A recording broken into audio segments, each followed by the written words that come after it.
Well, I think the digitization of money is inevitable.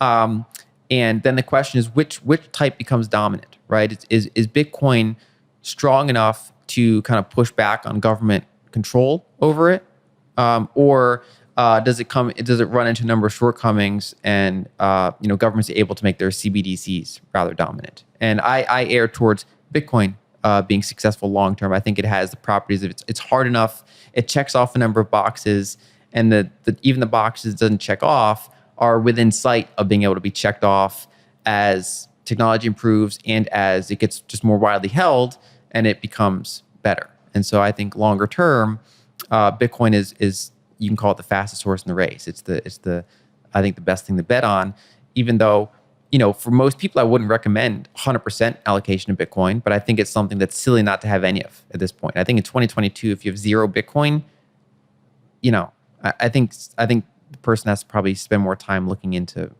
what that is. Are you listening, Peter Schiff? Okay, so if we head into a world of Bitcoin winning, what do we lose by not having fiat money, government money, whether that's as we have it now or CBDC? We know governments have levers to help with the economy. Some Bitcoiners will be like, we don't care. I don't care. But you as somebody who's a macroeconomics analyst, is there anything you think we lose that we might miss? It's hard. So these types of changes, I think it's easy to overestimate what they can do in a couple years, but then underestimate what they can do in the longer term. And so that's the part that's really hard to fully grasp. It could, for example, change the optimal size of a nation state. So if money's more portable inherently, that kind of opens up the competition between different countries, right? So, before if it's harder to transfer your assets, there's more frictions. That means the jurisdiction has a little bit more control. If someone can take the vast majority of their assets with them easily, then it's like it kind of opens up jurisdictions as like you can shop for jurisdictions. And one implication of that is that's something that's really accessible to the rich more so than the middle class or the poor. And so it kind of that's something that really does advantage you if you're kind of privileged in some ways. And so I think that's going to be interesting implications longer term. That might be something that if you can get brain drain out of certain areas that are struggling, where the people that have the resources, that have the skills can get out, and it makes it hard for that area to recover, right? But it's hard to predict long term what that means. And I think it's one of those things that it changes. I think this is like a phase transition. So it's not something that just happens overnight. So I think it could change governance and things in some ways, but I think they're hard to foresee. And it could be, we could go through a period of time where we have a government digital money alongside Bitcoin, and maybe some countries will launch a CBDC. I'm still not sure it happened here in the US. I'm not 100% sure in the UK. I know it exists in China. I know other countries are trying. Who knows? But for while we wait for Bitcoin to win, or while the race is happening, these other currencies will exist. So somebody listen to this, Lyn, they're still going to have to consider the relationship between what they hold in terms of, say, fiat and what they hold in terms of Bitcoin. Now, you've talked about developed markets seeing currency collapses. We've raised Venezuela today. We've talked about Lebanon. We've talked about Turkey. There's Argentina. There's plenty of other countries that are seeing high inflation and seeing currency collapses. But for the first time in my life, I feel like my domestic currency, the pound, is at risk of very high inflation. There's lots of weird things happening. The same here in the US. So just for somebody listening who might not understand, what is the kind of like worst and best case scenario that you're planning for with regards to what's happening with the dollar?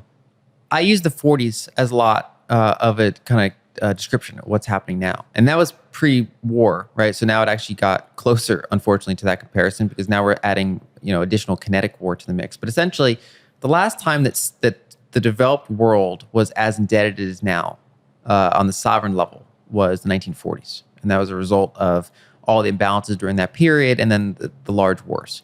And the way that was largely handled was massive currency devaluation, right? So interest rates would be held low because if you have 100% or 150% debt to GDP, you can't pay 10% interest rates on that. That's how you spiral into bankruptcy. So they just hold rates low, even if inflation's double digits.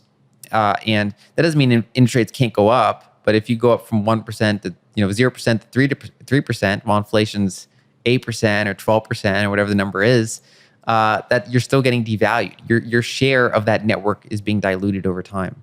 My concern is that as we enter an environment of scarcer commodities, as we enter an environment of even just partial deglobalization, so just the lack of continuing of globalization, maybe hold on to the globalization we have, maybe claw it back to some degree, all of those adds friction and inflationary forces to the system. And so I think we have a lot more kind of inherently inflationary forces in the real stuff that we need to consume at the same time as the money system, the amount of the monetary inflation, so the number of new units being created, the percent increase per year is above average. Interest rates are super low, and because of the debt, they have trouble raising them.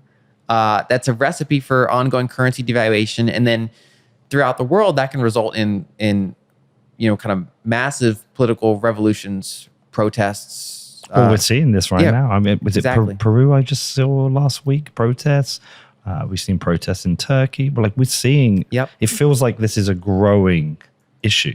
Yeah. And I think that generally whenever you have food prices spike and you have fuel prices spike, and especially when it happens faster than wages can adjust, because those things can happen over the course of a month, whereas it's not like everyone's wages just automatically tick up to match that during that month.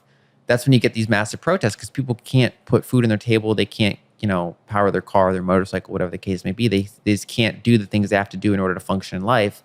And that's when they hit their last straw and they go out and protest, and it can get pretty violent. And so that's the challenge of these decades of commodity scarcity and these decades of big monetary transitions. And there's no silver bullet. There's not something that someone can do to entirely eliminate risk. And there's going to be people that are really negatively impacted by this.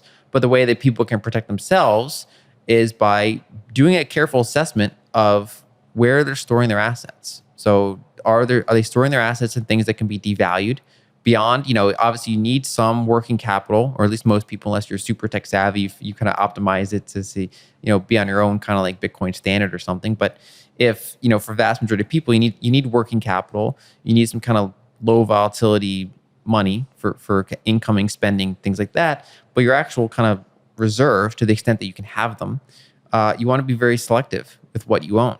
And you want to look at things like scarcity. Can it grow long term? What's its value? What's the value of this thing going to be like 5-10 years from now, most likely, relative to other things? And then also, depending on where they are in the world, is it something they can self-custody or not? And that's actually, that's one of the rare aspects of money, is that unlike, I can't self-custody an equity. I'm on someone else's ledger if I own an equity. Same thing with a bond. Real estate's obviously it's not portable. And so there's actually very few things that you can hold it and it's a bare asset, that just you hold it outside of the system. There's no counterparty risk.